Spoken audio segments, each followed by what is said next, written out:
Well, hello and welcome to Uncorking a Story. I'm your host, Mike Carlin, and today I'm excited to introduce you to an old friend of mine, Claudia Volkman. Claudia has spent her entire career in the publishing industry, from her early days on the staff of a bi-monthly magazine and over 8 years with a leading Christian publishing house, working in special sales and product development. With 40 years of experience in acquisitions, product development, editing, and typesetting, she now loves assisting all types of clients with their editorial and typesetting needs, and she's also an author coach. A Chicago native, Claudia and her husband now reside in Southwest Florida, where it is a lot warmer than it is here in Connecticut, with their two charming corgis. Welcome to Uncorking a Story, Claudia Volkman. Hey, thanks, Mike. It is great to be here. It's just really nice to be reconnected with you. Oh, nice to reconnect with you as well. Now, I always ask my guests, first question is always, where does your story begin? And usually, when I'm talking to authors, it's where does your story as an author begin? But you're not necessarily an author in the seat you're sitting in now. You're here talking from an editor's point of view. So I'm curious, where does your story as an editor begin? Well, so it begins kind of, you've already sort of said, all my years in the publishing industry. And along the way, I have worked for several different publishers. I always just did some freelance on the side. And I think right about when you and I met, that's when I really started to develop some freelance clients and really always have that as something that I never wanted to have all my eggs in one basket. So, my publishing story really started when I was pretty young. I worked for my father-in-law, who started a magazine, and I learned a lot on that magazine about editing and about layout and design, and that's when I went on from there to work for the Christian publisher, Tyndale House. What was the magazine? What was your father's magazine? The magazine. So my father-in-law was an entrepreneur and businessman, entrepreneur. He had been a professor at Wheaton College in the Chicago area, and he got involved with a group, and this was a Christian group who had a special slant about the fact that the Holy Spirit and Christ lives in you. And he said, hey, someone should start a magazine. This would be really good, and everyone was like, yeah, but no one jumped up. So he decided to start a magazine. So he was just really industrious that way. And he made it available through his own funds. And so there was never a subscription charge. And we had that magazine for like 22 years, which was really cool. Came out bi-monthly. It was like 36 pages, I think, 32, 36 pages, and all on topics of spirituality. So it was called Union Life. And so that's where I learned. And then, but my most recent story picks up at the end of 2018, where my last publishing job ended. And I decided, okay, now's the time to really do freelance full time. And then at the beginning of last year, I formed an LLC, and it's called Creative Editorial Solutions. And I moved into being less of a solopreneur and more of a agency model owner. So I have some associate editors that work with me, and that has just enabled me to offer more to my clients and also to add book coaching. So you touched on that a little, but yeah. So. Well, yeah, I want to dig into all that, but I'm curious. When you were a kid, did you have a love of books? Did you have a love of reading? What drew you to the field in the first place? Yeah, that's a great question. I am an only child, and I loved books as a kid. I loved going to the library. I loved, but I also kind of had like a journalistic side. Like I created a little newsletter, and I would just, make it up stuff. But I've never actually been a published author. I've never really aspired to do that. I love coming alongside of authors and just helping polish their material. But yes, I think as a kid, loving books, reading a ton, all of that just really kind of shaped the way that I went. Yeah. I'm curious, a lot of people out there might be thinking, hey, authors, write books, they submit them, and then all of a sudden they magically get published. But, and I'm sure some people know that there are editors involved. What, in your mind, what is the role of an editor in the publishing process, and why are editors so important in the publishing process? Yeah, everybody needs an editor, I think, because if I wrote a book, I would need an editor. So the publishing process, like right in the beginning, an editor can be very helpful if you're not quite sure how to go about putting your content together, and especially in the nonfiction realm. I think fiction, you might have a pretty good idea of where you want to go with your story. It would be fun sometime to learn more about your process. But a lot of times I work with a lot of speakers, entrepreneurs, who they have a message and they want to put it in book form, but they really don't know how to go about it, and they're busy. So an editor can really help in those early stages of the book, helping to organize the material and make sure that the message is clear, and that it's hitting the intended audience. And then later in the process, just to have a manuscript be copy edited is huge, and I think that's a lot of what I did when I worked with you on some of your early books. Yeah. Just really making sure that the grammar is correct, and the punctuation and all of that, but also that there's a good flow to the sentences, and that it stays in your voice, that it maintains your tone throughout. So, and then the last stage of the editorial work would be, once the book is ready to go to the printer, well, before it's ready to go to the printer, to really have a good proofreader look at it and pick up any typos or weird formatting things that happen. So. Yeah, it always amazes me that no matter how much something has been reviewed, in terms of being read, after the proofreading process, after it goes through a copy and line edit, there are still, every now and then I'll have somebody call me, be like, hey, on page 34, you have a typo there. And it's usually my mom, because she could spot things like, she could say, hey, poor grammar, forget about it. That sign in the background, I'm silently correcting your grammar. That is my mother. Although she doesn't silently correct anything. She makes it very well known when there's an incorrect word or punctuation. But it's amazing. Like, I think it speaks to the fact that we're all human beings. I can't spot my own typos. And even sometimes after the proofreading process, it's sometimes things just kind of get through. And I see that in novels from the big time authors I read. It's absolutely. It happens. Yeah. It happens.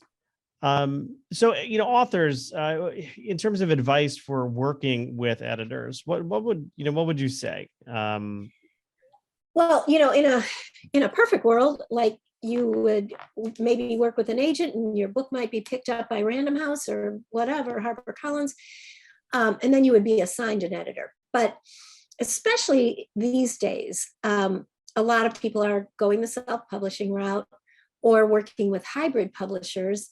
And so an editor becomes more of something that the author needs to connect with on their own.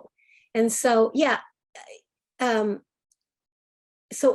think having an editor early in the process, as early in the process as you can, is a great idea, because then even if you were to submit your manuscript to a traditional publisher, it would be cleaned up. The publisher wouldn't be like, oh, this writing is, really amateurish. They would already have a certain amount of polish. So, and I think there's many editors out there, and I know for me, a lot of my clients have come through word of mouth, just building my network, talking to people. because it can be hard, to find the right editor. It can be kind of scary out there, and the right publisher too, Right. because there's some bad ones out there. Yeah. So what I'm curious about is if you go the traditional publishing route and you're fortunate enough to find a literary agent, which is not an easy task. No, just having I so many know. authors on this program, it's one of the hardest things to do, and you need a strong stomach just to handle all the rejection that it's about to come your way. Yeah. If you go that way and they help sell your story to a large publishing house, this problem is pretty much solved for you. But so, as you point out, between hybrid publishing and independent publishing, authors kind of are doing a lot of it on their own. And I think one of the big mistakes they make is thinking that, they can just be their own editor. And, I think people, editing to me, you really need an outside voice because number one, you don't know what you don't know. And number two, you're so close to this project that, you might not be able to spot the opportunities for simplifying something, or you're just making sure that the story is coherent. So you almost need, and having kind of grown up in the market research industry, I mean, this is kind of what I did for clients when we're testing new product concepts. It's, having an objective view, versus someone who's created something to say, hey, is this good or is this not good? I think of editors kind of the same way, Mhm. having that outside perspective. Definitely. And I can't tell you how many clients have come to me and said, well, my book has been edited by, 2 or 3 people, and I'm sure it doesn't need much, and then I will look at it and it'll be like, well, I don't know who edited it, but no, it needs some work. Yeah. And so you don't want to do it yourself, and you don't want to just hire or just ask your friend or your aunt or somebody, unless they really do know. But sometimes also, I hate to say this, but even like, let's say they're an English teacher, they might not have the right, they might know grammar and punctuation, but a lot of times it's more than that. It's really looking at the flow and making sure that the content reads compellingly, and that and things are concise, and that whole thing about keeping it in an author's voice too is really important. Yeah. So, for the aspiring authors out there who are going to go the independent route, what's your advice for finding an editor? I mean, I know it's probably not as simple as going into Google and typing, I need an editor for my book. What's the best way to find a qualified editor? Because I'm sure, and just having kind of made my own mistakes in this industry for years, I'm sure there's a lot of sort of snake oil salesmen out there. Mhm. So how do you find the right editor for your project? Yeah, I mean, you could. I mean, if you Google that, a ton of editors would come up, and the word qualified is really the key thing. Um, it's kind of it's kind of just kind of a thing that you have to really devote some time to. One suggestion that I make and that I do often for new clients is, the author can ask the potential editor to do a sample edit, because a sample edit will show the author that they if it's a good fit for them or not. So I love to do that, because it also tells me if that author would be a good fit for me. Right. Yeah, it's a two-way street, right? I mean, you want to make sure that not only are you a good fit for the author, but that the author is a good fit for the stuff that interests you, or your skill set. Yeah, and it also, you really want to show a potential editor at least a sample of your manuscript. Maybe you don't have the whole thing written, but at least a chapter or two, because that will help the editor discern what level of editing you need. Right. Yeah. How much content needs to be. And well, actually, something that I've learned over the years is, to always do a content edit first. It's okay. The dogs are fine. My husband was yelling at me in the background, and the dogs. This is real life, Claudia. But it's something I found over the years is to always start with a content edit before going into, a line edit, because I want to know if during the line edit, the feedback comes back and says, hey, you really got to figure out, the second act because it's all over the place. Having a line edit at that point does me no good because I have to do so much in terms of rewriting. So I always say, I need the content edit first, then work through all of that. And then when that's ready, okay, now we're going to go into sort of the copy editing or the line editing. That's right. And that first high level look is called developmental editing, and that is really crucial. So yeah, you're right. You don't want to waste money having something, having the grammar corrected if there's something wrong with the organization of the material. Yeah. Yeah. All right. So I know that you're kind of, in addition to the editorial services, you're an author coach. What does it mean to be an author coach and to coach authors?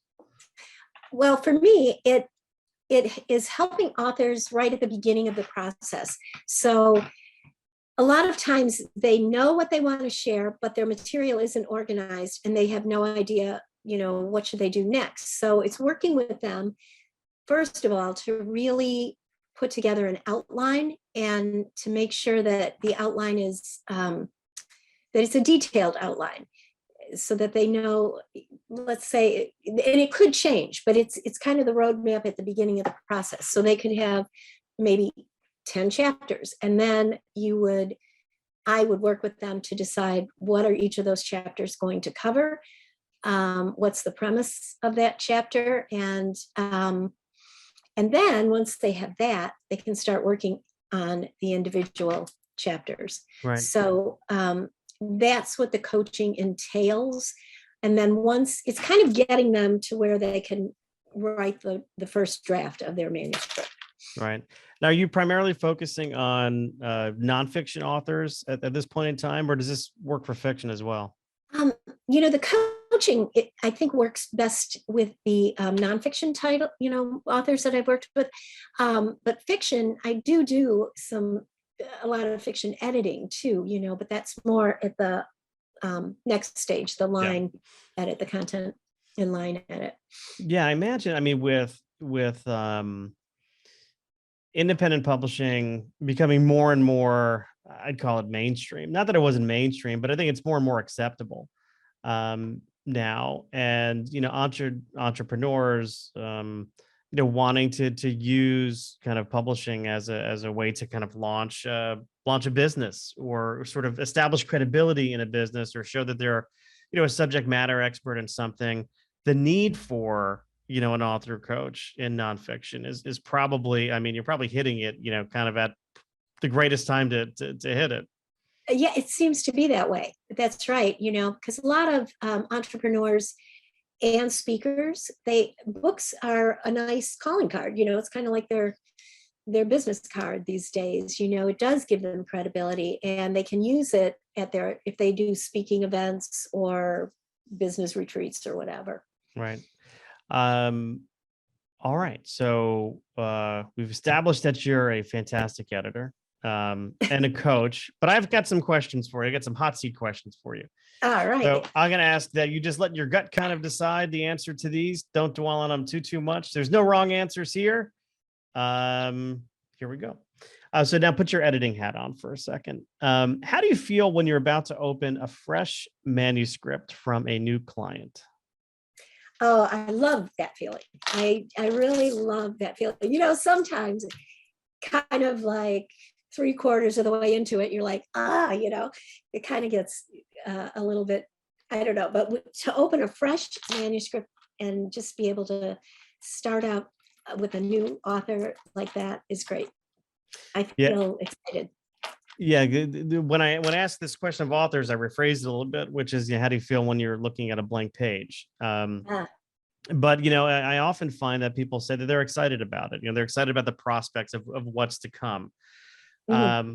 But I imagine that sometimes you kind of go through a manuscript and you're like, ooh, this needs a lot of help. In those situations, do you feel like, is that a positive because now like where you can add value, or What's it like when you're looking at something that you know is just not ready yet? Um, so that's where it's really good to be able to look at it before you quote a price or something to really sign a contract with an author. Sometimes an author, especially if they're now, in your, not so much with fiction, but with nonfiction, if they are a speaker or a business person, but they're not really, they haven't really aspired to be an author, but they have content, they have a message. A lot of times they will do the best they can, and the manuscript will really be the best they can do. And then when I get it, and if I see that there's all kinds of issues that like almost every sentence needs to be tweaked or rewritten, that's what I like to call book doctoring. So it's not, sometimes developmental editing might be saying, hey, you've got this and this hole, you need to work on that, and send the thing back to the author. But book doctoring is more saying, okay, here's what needs to be fixed and I'll fix it. So. Got it. All right. Question number 2. What lesson about the publishing industry do you feel like you had to learn the hard way? Oh, wow. Well, editors aren't perfect. So I think that a hard lesson, probably a reality lesson, is when I have missed something like in a proofreading stage. And then, the book is in print and then there's an error.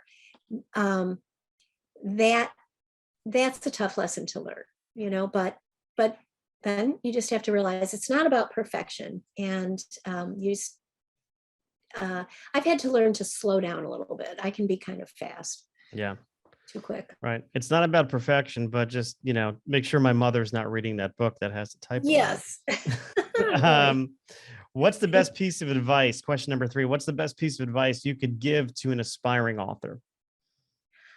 Oh, I would say keep that dream alive and just do what you need to do to get your book written. Don't get intimidated by the blank page. Don't get halfway into it and think, oh, I'm just going to set it aside. A lot of people, they'll start a book and when I connect with them, they'll say, this has been in the works for like 10 years. It's been sitting around. So I would say, yeah, if you had that dream, do it. Make it happen. Yeah, you just got to start, and you just got to start and kind of keep at it. And there will be times when people, either hit a wall or feel like, they're suffering from imposter syndrome. And I hear that from, very well published best-selling authors that, every now and then they suffer from it too. But what I often hear is that you just have to kind of keep at it every day. It's like a muscle you have to exercise. You just got to keep going and keep going. Well, but what happens when they hit a wall, though? Do you have any advice, from an editor's perspective when somebody does hit a wall? I do think that's where coaching can be really valuable, because a coach can help you stay on track. They can help you set a schedule. And when you hit a wall, they can encourage you and just, kind of talk you down from the ledge and give you some motivation to keep going. All right. Number 4, what do you wish most authors knew or understood better about editors? I think that I wish that authors would know that an editor is your friend. It's like your best friend. It's your partner and a collaborator in getting your book published. My last job was with a guy who has had best-selling books published from the big publishers, and he would say often, he'd say, I hate editors. I'd be like, really? My clients love me, so I think that sometimes you think that an editor is going to come in and like rewrite everything for you and strip out what you're trying to, your style. But no, I think that an editor is your friend. It's interesting because I think about, the nuns who taught me, in grammar school, and the red pens and correcting grammar. And, I think a lot of us have some, and not just because they were nuns, but, had some scars from just having grammar corrected as kids and seeing that red pen come out. And, you're kind of being graded on something. And I think, sometimes authors think, okay, editors, this is what they're supposed to do. They're supposed to find all the mistakes. But what I don't think people realize is how encouraging editors can be to the creative process. And that's one thing that I hear from authors all the time is what they need to fuel them is encouragement. And editors can be a great source of encouragement, even while they're making some suggestions for how to make your manuscript better. Right. You don't want an editor who's only going to, compliment you and praise you. You want someone, and I've had to learn this. This is another tough lesson for me because I like being nice, but you do need someone to really point out if there's a flaw or if there's ways of strengthening what you want to say. There's a lot of value in having that honest assessment. Yeah, I was working with an author, helping him sort of kind of navigate through this process, first time author. And he got his book back from an editor and he was just like so deflated. And he's like, "Oh, they didn't like it, But first of all, he sent them like 150,000 words or something like that. And I said, number one, there's too much here. It's for a first novel. In this genre, it's just too much. So they're doing their job by cutting a lot of the noise out.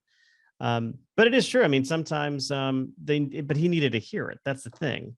He needed to hear that message and kind of embrace it. And sometimes they say, well, I'll hear people say, well, they just don't get me. They don't understand what I'm trying to say. And I'm like, yeah, you got to think these are professionals.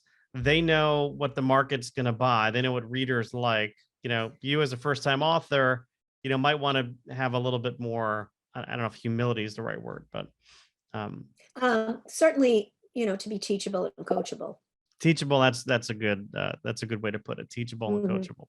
All right, curveball question. Name something about yourself that would surprise somebody you just met at a party. Okay.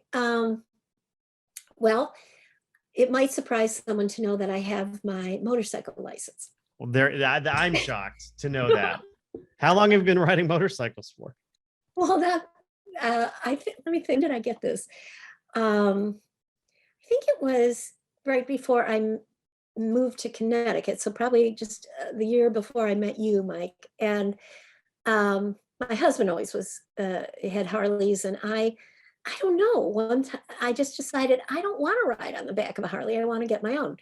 And I took the motorcycle course offered at the community college there, and you could get your license right then, you didn't have to, you could do it on a smaller bike. But I did have a Harley for a while. I did, but I never really did a ton of it, but I did it and I still have my license. What do you like most about riding on a motorcycle? You know what? I like that feeling of just being in the open air, but to tell you the truth, I then, my car that I got after that was a Mini Cooper convertible, and I really like that just as much. They're a bit safer too. I think so. A bit safer. All right, so that threw me for a loop. So mission accomplished there.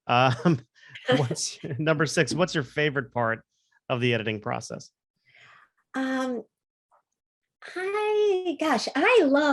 I just love working with words. So part of me loves the copy editing because I love being able to polish someone's words and, make them grammatically correct and all that and work on the punctuation, but then to just have it flow better and sound better, to make the author sound better than before. All right. Flip side of that question, of course, is what's your least favorite part of the editing process? What's my least? Of the editing process. Sometimes it's just the business side of things. I just feel like sometimes just, maybe working with someone who's slow to pay or, just trying to figure out the best way to structure contracts, all that kind of stuff. Yeah. But, yeah. Hunting clients down for payment is never fun. No, never it just fun. Really isn't. And I'm good at it, but it's still not fun. So it doesn't happen that often. Most people are great. Last one here. I call this my Brad Paisley letter to me question because it was inspired by his song Letter to Me, where he writes a letter to his younger self. What words of advice would you give your younger self? I would give my younger self the advice that if you have a dream, whether it's to write a book or start your own editorial services agency, to just do it. Don't wait. Don't think that, you're too young. Don't think you're too old. Just to really be in touch with your dreams and then go for it. All right, there you go. So Claudia, if there is an author out there, aspiring author out there who wants to get in touch with you, either for your editorial services or maybe they're looking for a coach, how can they find you? So the very best way is to shoot me an email, and my email, I don't know if I can put it in the chat or you can. Well, oh, you could just say it out loud. I'll say it out loud. It's C, and then my last name, Volkman, V like Victor, OLKMAN, at mac.com. One of the few mac.com addresses left out there. I still have my mac.com address. I will not give that up because it is they don't make them anymore. They went to me or iCloud now. And I'm like, no, I'm keeping my mac.com because damn it, I'm a proud Apple, member. Me too. And if there is anyone out there who wants to contact me, I'd love to offer 15 minutes of free coaching, or if they have questions about publishing or the editorial process, I'd be happy to offer that. All right. So C Volkman at mac.com.